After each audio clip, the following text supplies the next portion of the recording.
un'autostrada, un ponte o una galleria chilometrica, una ferrovia. Nel sentire comune, la definizione di grande opera si accosta quasi sempre a qualcosa di imponente da inaugurare con un bel taglio di nastro, un grande investimento da celebrare in pompa magna. A volte, però, come accade per le opere di difesa del suolo, indispensabili ad annientare i pericoli derivanti dal dissesto idrogeologico, si tratta di interventi meno visibili di altri, con minor impatto mediatico, ma che hanno contribuito e stanno contribuendo a far diminuire i rischi e a mantenere in sicurezza il territorio. Queste opere, spesso costruite in zone impervie e nascoste, partecipano infatti in maniera fondamentale a quel grande mosaico di interventi, visibili e invisibili, che ci rende sicuri nel nostro vivere quotidiano.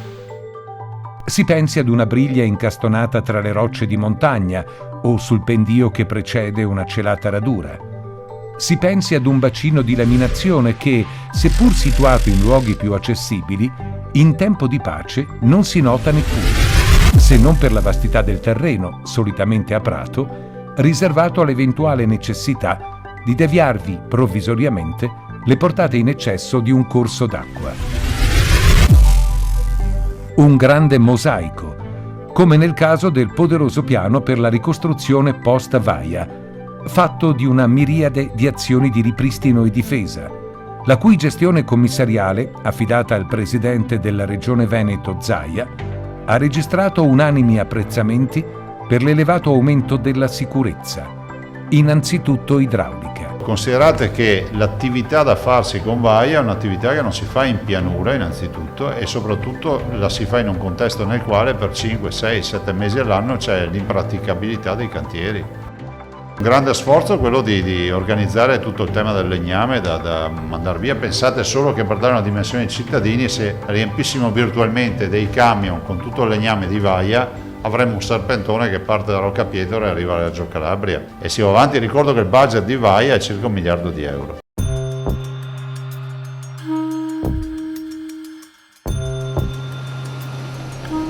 Una macchina rodata, quella regionale, che si muove con le sue strutture dirette, tra le quali geni civili e servizi forestali, che fungono da importanti presidi sul territorio, ma anche attraverso enti strumentali e società controllate, che spesso subentrano nel ruolo di soggetti attuatori per alcuni interventi. Tra questi Veneto Acque, a cui è stato affidato il compito di occuparsi di una delle aree più colpite, o Veneto Strade, partecipata della Regione, e incaricata di eseguire fondamentali interventi sulla viabilità.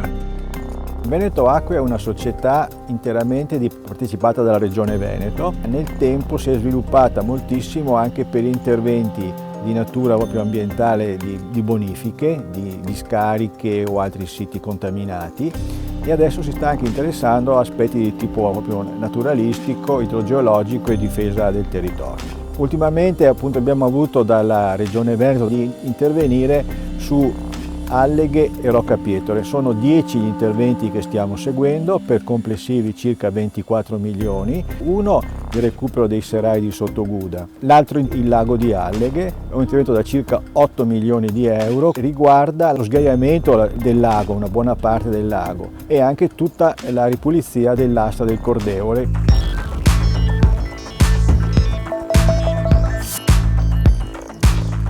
Preziosissimo anche il ruolo di ARPAV, l'Agenzia regionale per la prevenzione e protezione ambientale, ad esempio per quanto riguarda i siti valanghiri.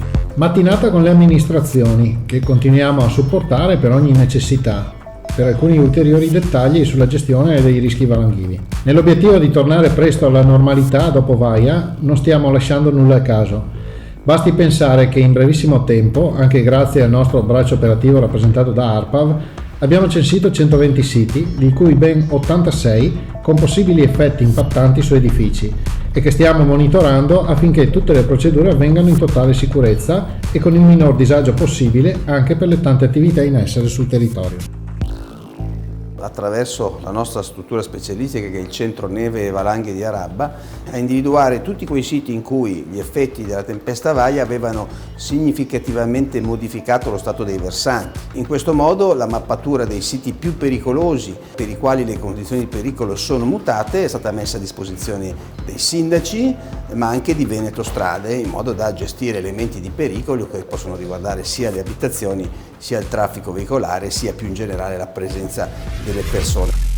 Poi c'è tutto un lavoro anche in fase critica, quando ci sono nuovi episodi meteo avversi che possono innescare fenomeni di dissesto o di rischio valanghivo.